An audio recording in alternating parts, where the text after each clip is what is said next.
The anime industry is currently valued at $28.6 billion, and it's projected to reach $60.6 billion by 2030, 2 times its current value.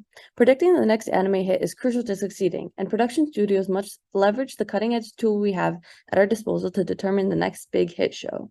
Our team is here to help take advantage of this. We will utilize anime metadata, thumbnails, and synopses pulled from the My Anime List API for training our deep learning models.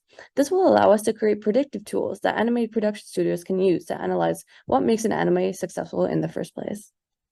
I'm Neo and we're going to talk to you about our project's data. So our data source is My Anime List and it is a social cataloging app. And using the MAL API, we're going to collect data about each anime. So about its title, main picture, synopsis, popularity rank, genre, studios, and more. And we define popularity in our project as the number of users that have the anime added to their watch list. We collected the data by popularity ranks, so from most famous to least famous, and then we converted it into JSON to filter out the mangas, the shows that are still airing, and the non-seasonal animes, because that is the scope of our project. And here you can see an example of the clean data. At the left, you have the tabular data and synopsis, and at the right, you have the thumbnail. Theoretically, we should have a perfectly balanced data set, but then the data cleaning process removed the more unpopular anime. So then we have to augment that data by duplicating the less popular anime.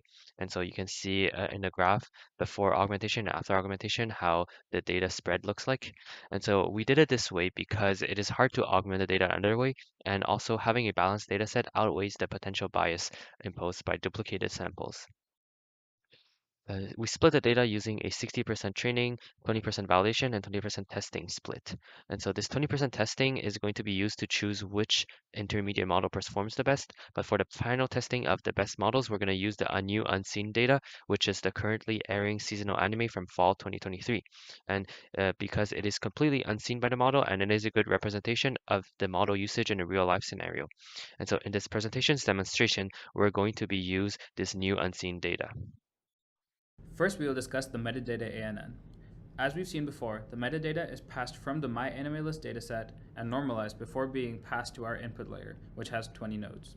Our data is then passed through 8 different hidden layers, all of which have size 32, and after each hidden layer is a hard switch activation function which the data is passed through. Finally, at our regression head, the model makes a rank prediction. Demonstrate our ANN model on new data. After moving to the correct directory and importing all of our libraries, we define some user-defined functions to pre-process our data, and this is just keeping all of the columns that we want to keep. And as you can see, this is the data. We have only the columns that we want to keep. Then we create a new CSV with our data, and we can see all of the data is the correct type. And we load our model weights, and there we go. Our final test RMSE is 0.285. Now we will move on to our thumbnail transformer. The thumbnail transformer acts on 16 different embedded patches that are created from the thumbnail data. These patches included position encoding as well as our image data. All of this is then passed through our transformer, which includes a normalization layer, a 5-headed attention layer, another normalization layer, and a multi-layer perceptron, along with some skip connections. This is all then passed to our regression head, which calculates our rank prediction. This architecture is loosely based on the original architecture in the original Vision Transformer paper. Demonstrate our image transformer. First, we'll start by loading our first image from our dataset, and then we will create our data loader and get our model weights, and there we go. There's the evaluation. The RMSE was 0.309. And here is a visualization of all our predictions. Now moving on to the synopsis transformer. The top image is an overview of the model. Each synopsis input is tokenized into glove embeddings with positional encodings added. The next part is the single layer transformer encoder, which takes in the synopsis embedding matrix and calculates an 8-head 256 hidden layer attention matrix.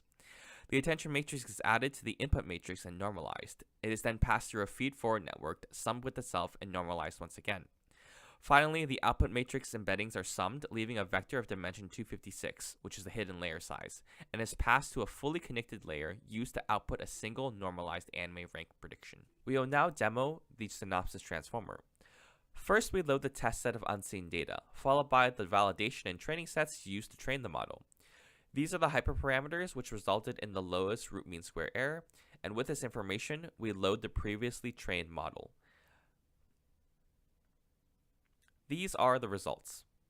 In order to compare our three models to each other and the baseline model, we normalize the models and then use the root mean squared error loss function. This is a regression problem, so we were able to compare the models directly to each other using these values and had no need to take into account the accuracy function. The R MSE losses for training, validation, and testing are provided on the table. From this, we can see that the synopsis transformer was the only model to outperform our baseline.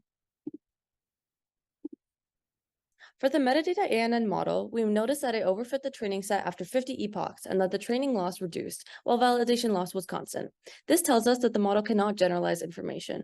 As for the thumbnail transformer, the model memorized the fact that most values are around the average, and we concluded that the thumbnails were not correlated well with the ranks of the animes. The synopsis transformer was tuned several times, however, the training loss always plateaued at the same value. This indicates that there was a convergence occurring, and indicates that the model has limited performance. After analyzing the quantitative results, one might conclude that the synopsis data is the best model to predict anime rankings. However, the qualitative results actually provide a stronger argument that none of the data types can reliably predict anime rankings. For the metadata ANN, it predicts rankings in a wide spread, some of which coincidentally line up with the actual rank, and is why the root mean square error is still close to the baseline performance. For the thumbnail and synopsis transformers, the distribution of predictions are close to the average rank value. Both these observations provide a case that there is no relationship between the data and rank, meaning that predicting a spread of values, the average value, is the best way to minimize the RMSE. In reality, the primary reason for anime rankings is based on actually watching the show. Therefore, the conclusion of our investigation is that metadata, thumbnail, and synopsis data cannot predict anime ranks effectively.